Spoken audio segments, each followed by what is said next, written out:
कि राग की सत्ता में जो धन का अर्जन किया है, कम से कम इतना ध्यान रखना, जो कमाने में पाप किया है उसके व्यय में तो पाप मत करना। पहले हम वस्तु के अर्जन में पाप करते हैं, फिर उसके व्यय में पाप करते हैं।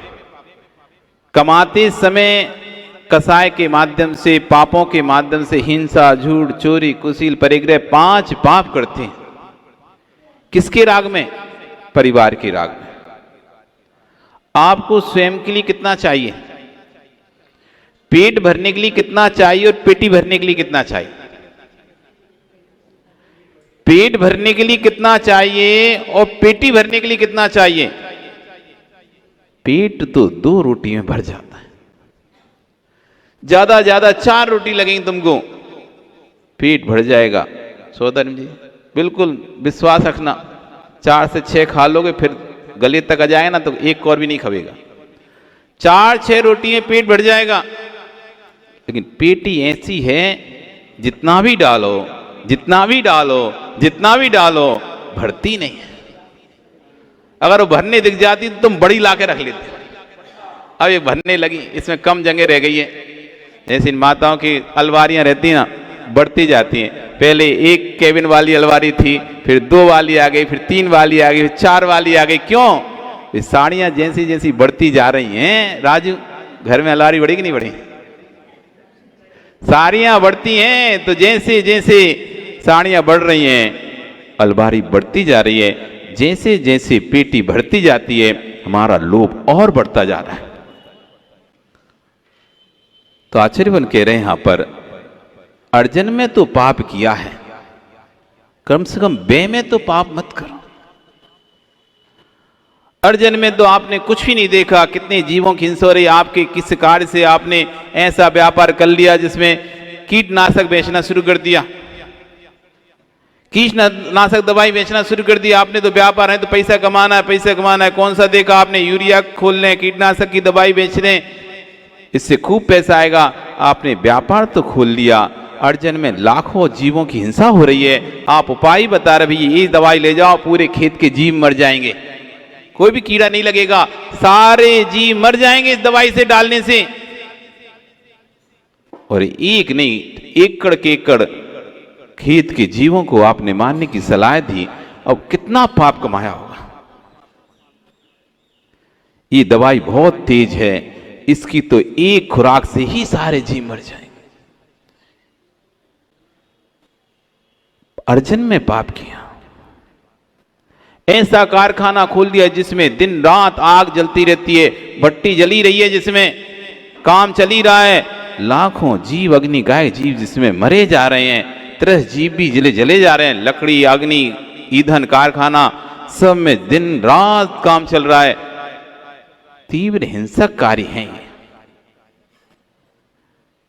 तुमने 50 गाड़ी रख ली, अभी गाड़ियां चल रही हैं, लाखों जीव गाड़ियों के नीचे, पहिए के नीचे मर रहे हैं।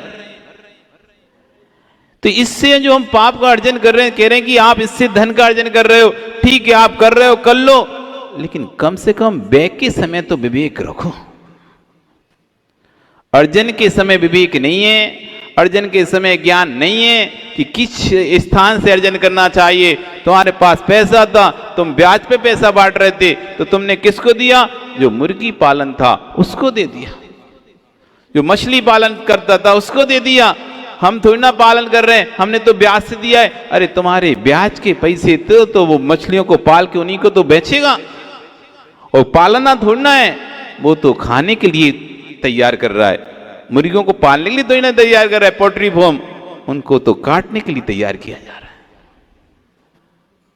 आपने पैसा कमाया, उस पैसे को दे कहां दिया? एक कसाई को दे दिया अपने ब्याज से। ज्यादा ब्याज मिल रहा था, ज्यादा ब्याज मिल रहा था, तो पैसा अर्जन में पहले पाप किया था, फिर उस पैसे से भोग कर रहे हो, उस पैसे से पैसा कमाना चाह रहे थे, वो पैसे का कहां उपयोग कर रहे हैं, और उससे फिर पाप कर रहे हैं। तो आचार्य ने कह रहे हैं, धन कमाने में तूने ज्ञानी पाप किया, कम से कम व्यय करने में तो विवेक रखो कि हमें अपने पैसे का व्यय कैसे करना है। अर्जन में तो हमने बिल्कुल ही ध्यान नहीं रहा कि हम भगवान की भक्ति करें, भगवान की भक्ति करें, भगवान के स्मरण करें, उसके बाद, क्योंकि धर्म अर्थ काम मोक्ष ये 4 पुरुषार्थ आगम में गए। सबसे पहले धर्म पुरुषार्थ, सबसे पहले अपने धर्म का ध्यान रखो, नित्य दिन प्रतिदिन भगवान की भक्ति आराधना अभिषेक पूजन करो, उसके बाद अर्थ पुरुषार्थ पर जोड़ दो। लेकिन हमने अर्थ पुरुषार्थ को मुख्य करके धर्म पुरुषार्थ को गौण कर दिया और धन काम में लगे हुए हैं। सुबह से लेकर शाम तक एक और कमाने में असत्य आचरण कर रहा है, आड़ ध्यान कर रहा है, दूसरा उस पाप प्रवृत्ति पूर्वक कमाए धन को पाप में ही लगा रहा है। फिर से डबल पाप। पहले तो कमाने में असत्य आचरण किया, दूसरे की जमीन हड़पने के लिए तुमने कुछ भी हथकंडे अपना लिए, दूसरे को बोल दी भैया कुछ भी करना पड़े उस व्यक्ति से मुझे वो चीज चाहिए, और उस व्यक्ति ने उस व्यक्ति का घात भी करना पड़ा तो कर दिया कि तुमको लाके दे दी। सामने वाले से आपने कह दिया मुझे कोई मतलब नहीं है, कैसी करा के जमीन खाली चाहिए मुझे, आप जो भी करो मुझे स्थान चाहिए, और उसने उस स्थान को प्राप्त करने के लिए उसका घात किया, उसका इतना हित कर दिया, उसको अनेक प्रकार से कष्ट पहुंचाया, तो अर्जन में कितना पाप हो रहा है। असत्य आचरण, असत्य आचरण, एक और कमाने में सत्यान किया, आज बहुत परिणाम किए। एक परिवार को पालने माताओं कितना असत्य आचरण करते हो, कितना झूठ बोलते हो, बेटी के राग में बहू से झूठ बोलते हो, बेटी के राग में बताना नहीं है क्या क्या तुम्हारे पास, क्या क्या संपत्ति तुम्हारे पास है, कितने गहने तुम्हारे पास है, कितना जेवर तुम्हारे पास है, ये तुमको बहू को नहीं बताना है। उस राग में आप कितना असत्य बोलते हो, ये मेरा नहीं है उसका है, ये इसका है वो उसका है, बताना नहीं चाहोगे हमारा है, मेरे पास ही है, मेरा ही है, ये नहीं कहना चाहोगे। उसके लिए दूसरों का नाम ले लेकर नहीं नहीं ये बेटी ने रखा, उसका था, उसका है, इसका है, ऐसे करके बात को पूरा घुमाते रहोगे। एक के राग में दूसरे से झूठ बोलते रहोगे। पूरे समय आपकी गृहस्थी जो चलती है उसमें आप देखा जाए तो कितना झूठ बोलते हो। आप यदि कॉपी पर लिखने बैठ जाएं कि मैं आज सुबह से लेकर शाम तक देखता हूं मैं कितना झूठ बोलता हूं, कॉपी के पेज कम पड़ जाएंगे, पेज कम पड़ जाएंगे, लेकिन आपका असत्य आचरण कम नहीं हो पाएगा। हर समय छल कपट मायाचारी हमारे साथ लगी रहती है। वस्तु भी बनाते हैं तो देख लेते हैं कौन अपना है उसके लिए ज्यादा, कौन अपना नहीं है उसके लिए कम। एक ही घर में रहते रहते, एक साथ रहते रहते भेदभाव देखे जाते हैं।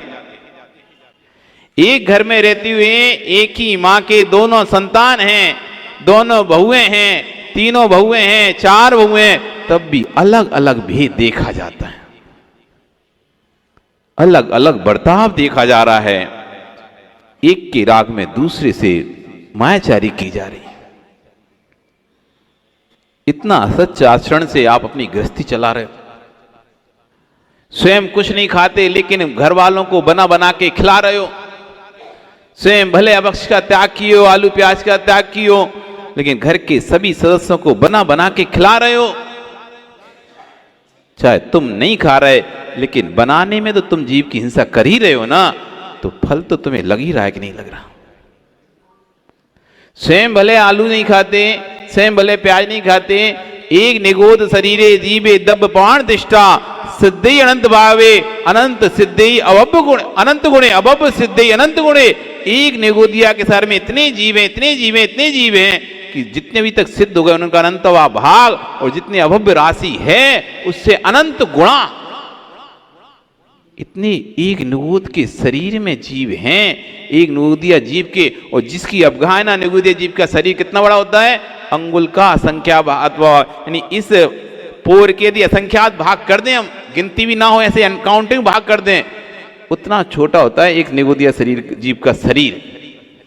उसमें इतने सारे जीव होते हैं।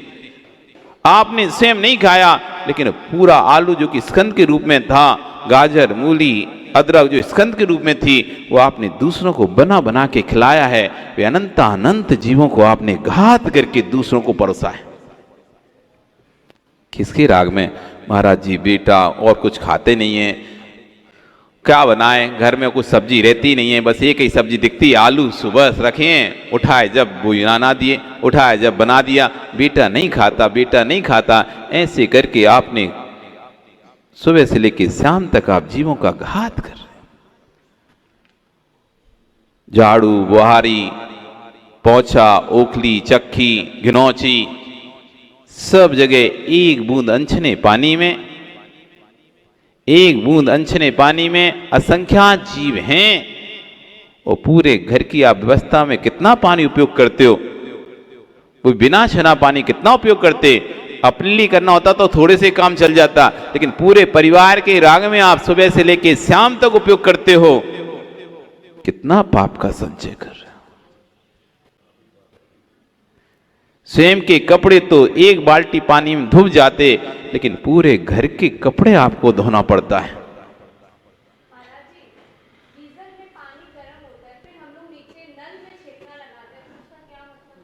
उसका ये मतलब है कि पहले मार दिया, अब छान रहे हो। गीजर में पहले गरम कर लिया अनछना पानी, अब छान रहे हो, बचे नहीं उसमें कुछ, तो अब क्या छानोगे? वे तो सब मरी गए। छानना तो दया करुणा का प्रतीक था। पानी छानना कोई एक रूढ़ी नहीं है।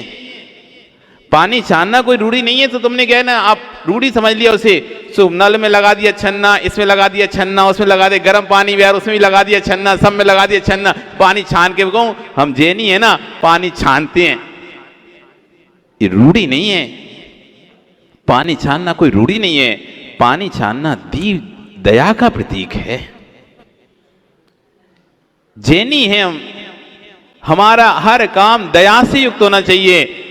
धम्मो दया विशुद्धो, धर्म वही है जो दया से युक्त है। जिसे धर्म में दया नहीं है वो धर्म नहीं है। इसलिए जैन धर्म को कहा धम्मो दया विशुद्धो, धर्म तो दया से विशुद्ध होना चाहिए। हमारी प्रत्येक क्रिया के अंदर दया भाव होना चाहिए। पानी हम इसलिए छान रहे थे कि स्थूल जीव, त्रस्त जीव जो कि हमें आंखों से नहीं दिखाई दे रहे, कुछ आंखों से दिखाई दे रहे हैं, कुछ आंखों से नहीं दिखाई दे रहे, और कुछ हमारी आंखों का श्योपसम कम है इसलिए नहीं दिखाई दे रहे। बहुत अभी आप जाओ ऊपर अपने पानी की टंकी में देखो, तनक जाके ऐसे जीव इलबिला रहे होंगे। लाखों करोड़ों अरबों जीव उस पानी टंकी में बिलबिला रहे होंगे। नहीं है विश्वास तो आज जाके देख लेना, पानी टंकी खोल के देख लेना। 5 दिन एक जगह पानी रख दो, 10 दिन जीव बिलबलाने लगते हैं उसमें। लाल वाले, सफेद वाले, सब प्रकार के जीव बिलबाने लगते हैं।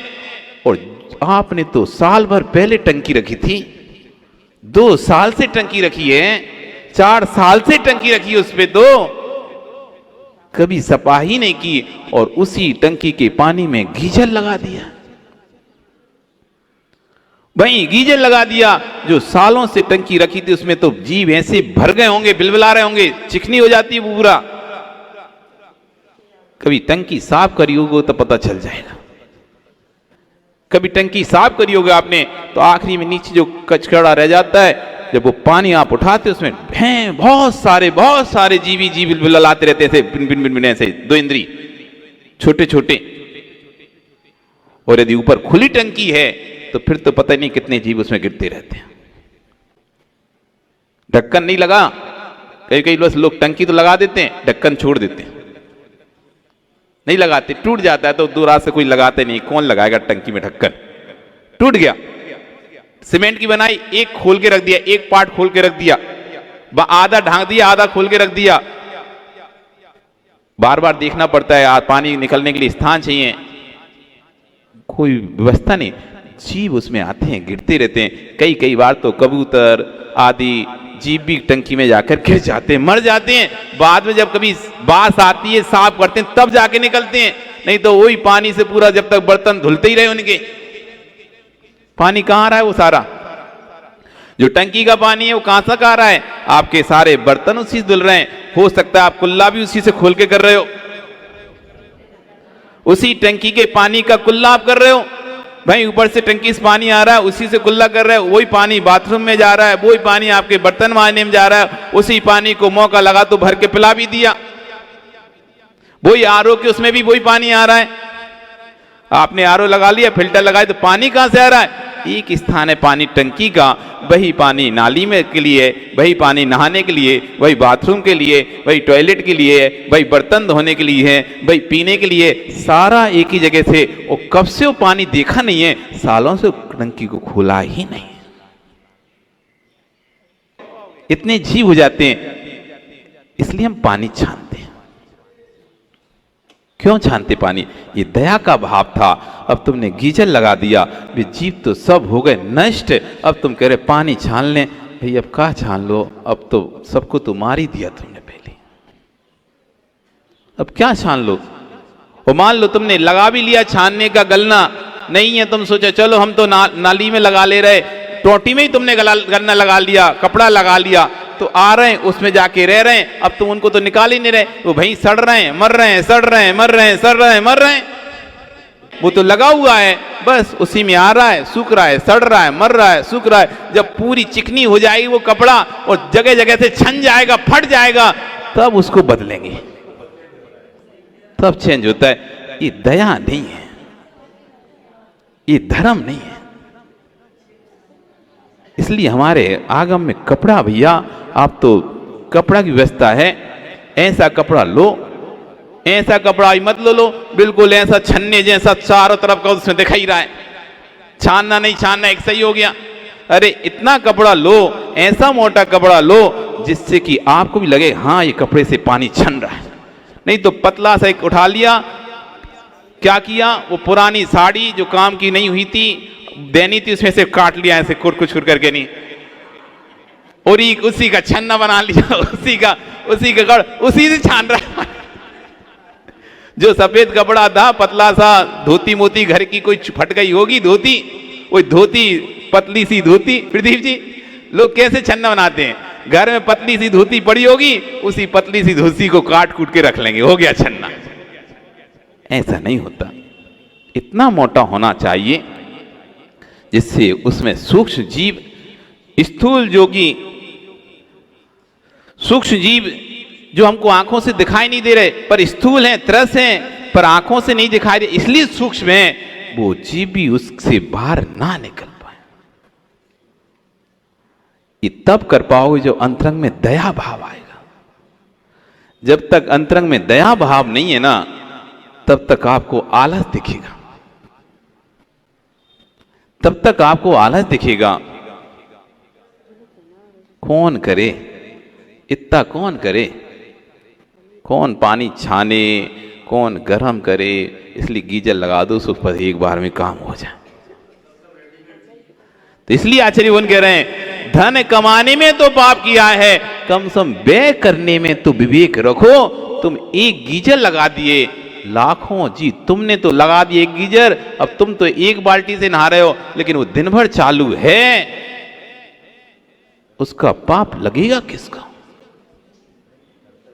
इसलिए भैया मंदिर में लगा तो नहीं है, गीजर तो नहीं लगा मंदिर में है भैया, संभाल के रखना, कमेटी संभाल के रहना। तुम भले समाज के राग में लगा दो सुविधा के लिए, लेकिन उसका फल तुम्हें मिलेगा।